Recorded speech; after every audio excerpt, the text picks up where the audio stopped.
toujours un plaisir pour nous de vous retrouver à l'heure du grand format de l'actualité sur la télé Pacifique. À la une de cette nouvelle page, rejetant la thèse accidentelle de l'incendie du 12 février dernier au marché Hippolyte à Port-au-Prince, les victimes demandent au gouvernement d'ouvrir une enquête approfondie en vue de déterminer l'origine réelle du sinistre. Les commerçants du marché en fer appellent les autorités à recenser les vraies victimes dans le cadre du processus de dédommagement. Le recensement des marchands victimes débutera à partir de ce 16 février, informe l'inspecteur du marché public. Un groupe de députés envisage d'interpeller le ministre de la Justice et de la Sécurité publique, estimant qu'il n'a pas assez œuvré pour renforcer le système judiciaire. Au nombre des faits reprochés, l'absence d'équipement aux sapeurs-pompiers. Dans cette édition, nous ferons un coup de projecteur sur l'institution mixte Jean Bonté, une école communautaire à Bizoton 53 qui scolarise gratuitement 170 enfants défavorisés. Restez branchés, les détails, c'est tout de suite.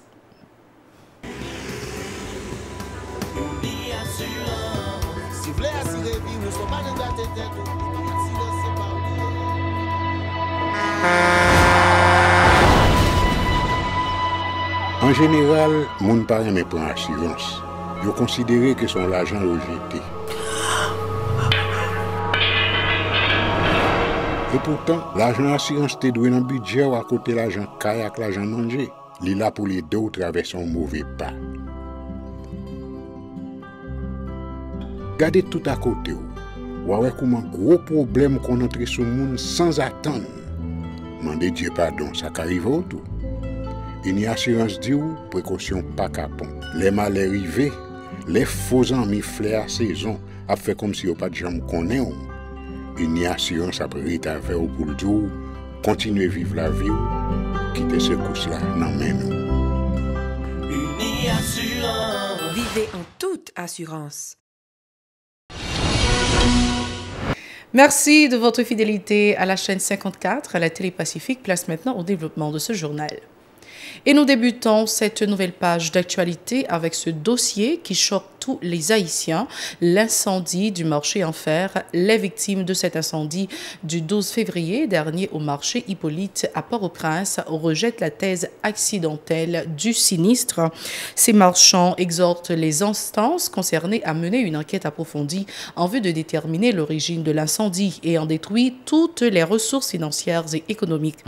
Ils disent espérer que les vraies victimes seront recensées dans le cadre du processus de dédommagement annoncé par le président. Reportage de Maxon Darcy Guernouel.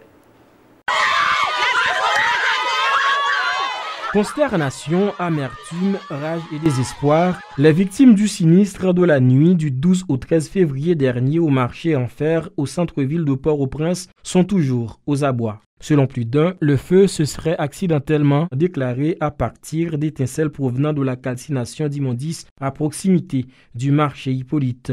Une thèse est mise en doute par les détaillants qui ont tout perdu dans les flammes. Nous ne pouvons pas sauver rien. Pas de la vie pour nous, pas de ressources pour nous. Chaque jour, nous avons passé misère. Nous avons l'argent à terre dans la rue, pour y dans la rue, pour y à la banque. Les fini, nous avons crédit, mais nous avons encore. L'argent brûlé, commerce brûlé. Nous avons des bras en Dieu. Faut qu'ils sont tout terre. C'est quand tout tabou les marchandises net.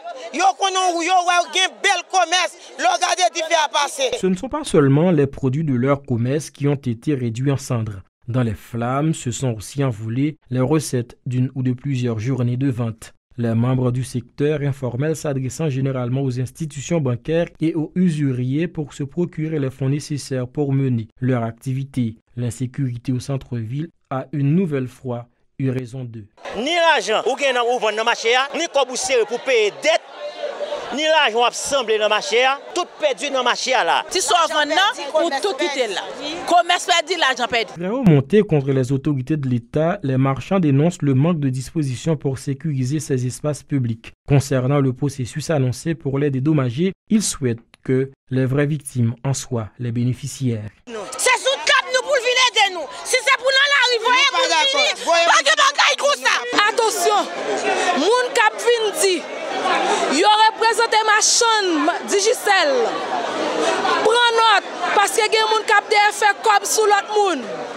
parce que nous-mêmes, faut qu'ils touché avec Canouan. Pour être chita, n'a tant d'excellence pour le voir soutien par malheureux, venir joindre malheureux à qui souffrir là. Nous grand goût là, nous tous en souffrance là. Mais nous là on manger, nous pas qu'à manger. Mais tout nous tous a prié, vote nous a crié, petit nous a crié la Kaili. Environ 470 marchands sont globalement recensés par les responsables du marché Hippolyte, dont les travaux de reconstruction ont été financés à hauteur de 18 millions de dollars américains par la compagnie de téléphonie Digicel après le séisme de 2010. Le PDG de Digicel Haïti, Mahaten Bout, n'a pas écarté la possibilité de contribuer aux futurs travaux moyennant la négociation de nouvelles conditions de gestion et de protection du bâtiment et de son environnement avec l'État haïtien.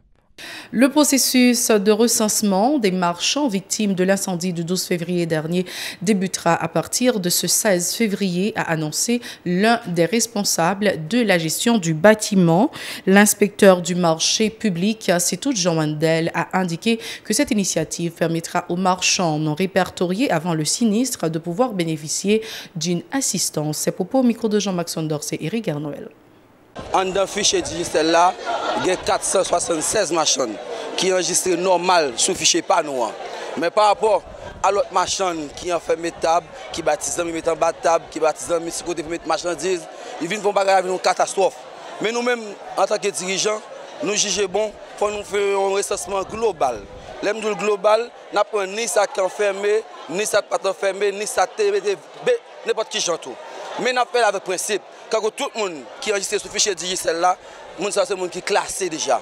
Parce qu'ils ont payé chaque mois et nous sommes dans ce système là. Mais quand l'autre malheureuse, comme on dit, marcher ça, et il y a plus de sécurité. On dit, la ville là, tout reposé sous dol. Le soir seulement, mon de César, mon dit que mon de l'État, tout le monde repose dedans. C'est ça la situation corrompue mais nous là, mais quand même, nous ne pouvons pas faire un bagage comme des gazous et 476 là seulement en c'est tout le monde en général. Nous faisons un seul travail global pour l'État lui-même.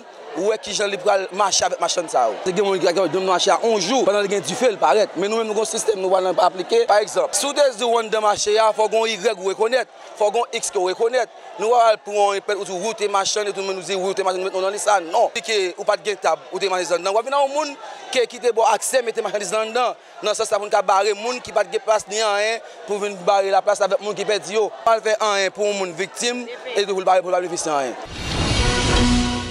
Autre dossier, un groupe de 6 députés envisage d'interpeller le ministre de la Justice et de la Sécurité publique, Maître Eddy Fortuné, estimant qu'il n'a pas assez œuvré en vue du renforcement du système judiciaire.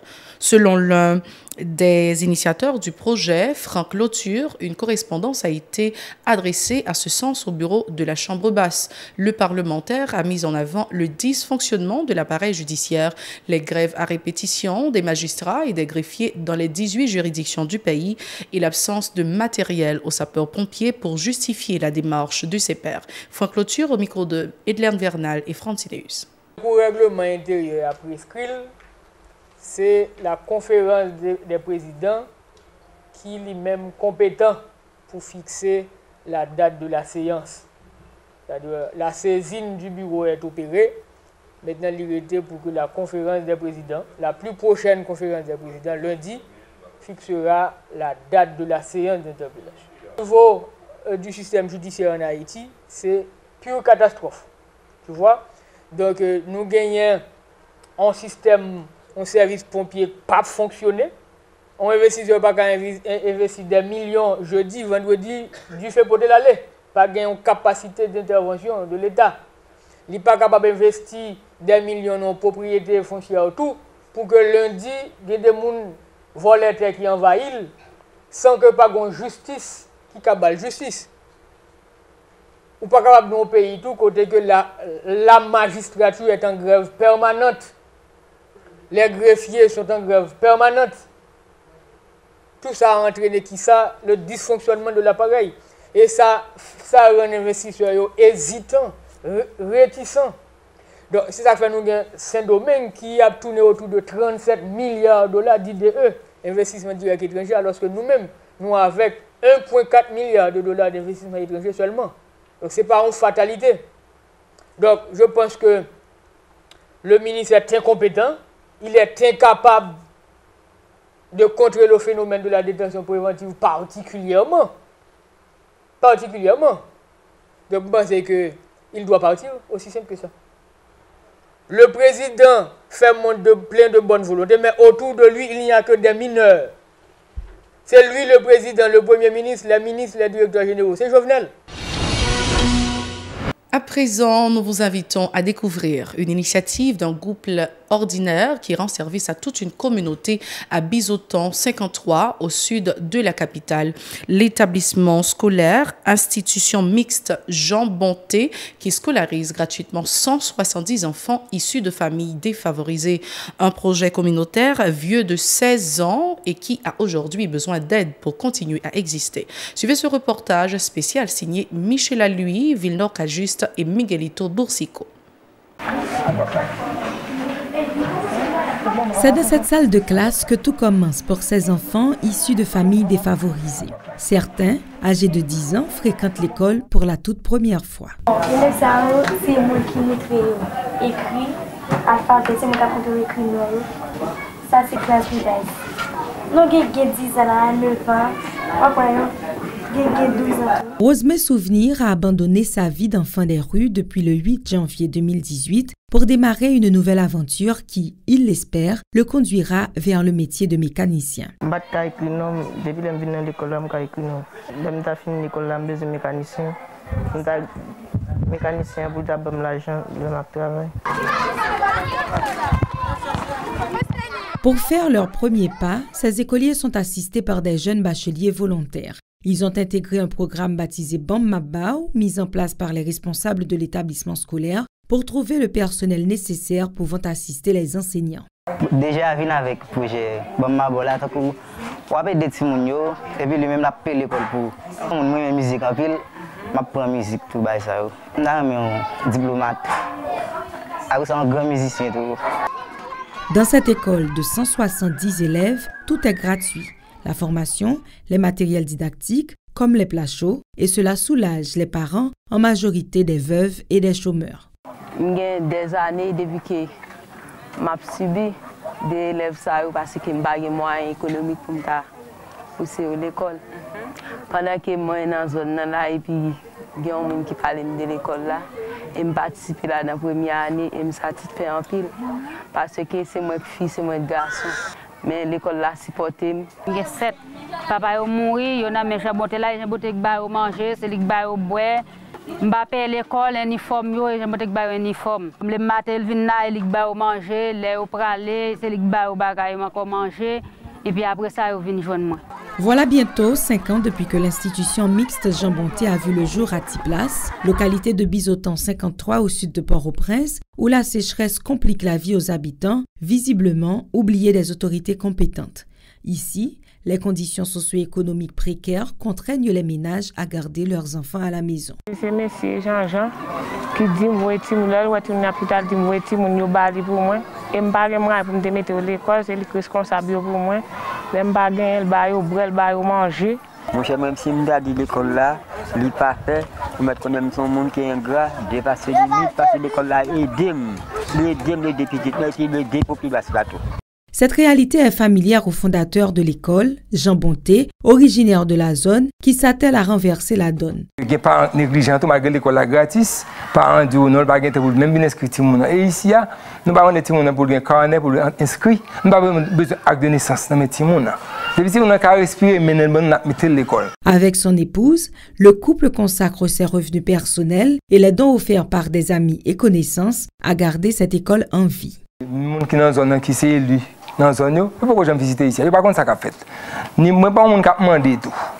Je me demande mon travail, m'inviter mon venir ouais, à yeux pour faire ce café. Ce café, bon nous merci, pas bon tout merci. Derrière ce projet porteur d'espoir se cache une motivation découlant pourtant d'une triste histoire, confie l'ingénieur Bonté. En 1996, bandit bombal dans la zone d'Elma 18. Pendant l'aéroport, à 9h du soir. Bombal dans main, bon, grâce à Dieu, nous là, nous mourir, bras toujours jam. Même bandit, ça me dit, ouais, là, qu'on a marché toujours. Je vais peur d'aller me parler avec lui, expliquer un peu, c'est une question de chercher quoi. Il va à l'école, il va à un métier. Il faut chercher la vie quand même. Pour Jean Bonté, le but final est de permettre à ses enfants de réussir les examens officiels de la 9e année fondamentale pour ensuite apprendre un métier. Ici, nous passons par cœur. Si nous nous fait lire, écrit, bien qu'on écrit, l'histoire d'Haïti, tout le livre, il faut qu'on lit avant et il faut qu'on lit dans la langue maman la papa. C'est entrer dans le travail là, faire le bol à Kaipao, faire la province, faire tout côté dans le pays. Pour apprendre si mon respecter l'environnement, respecter les bêtes, respecter le monde, pour pas grandir comme ça. Si ce n'est pas ça, nous avons pris le bandit dans la rue, qui a tiré nous dans la rue, qui a des problèmes. Ça, nous avons améliorer ici, nous voulons manger, nous avons besoin de manger normalement, boire de l'eau normalement, manger matin, pour que nous capable apprendre. Et l'école là, lit, écrit, apprendre à compter très bien, et puis pour apprendre nos métiers, les grands pour capable développer la vie pâle, la vie famille et des pays.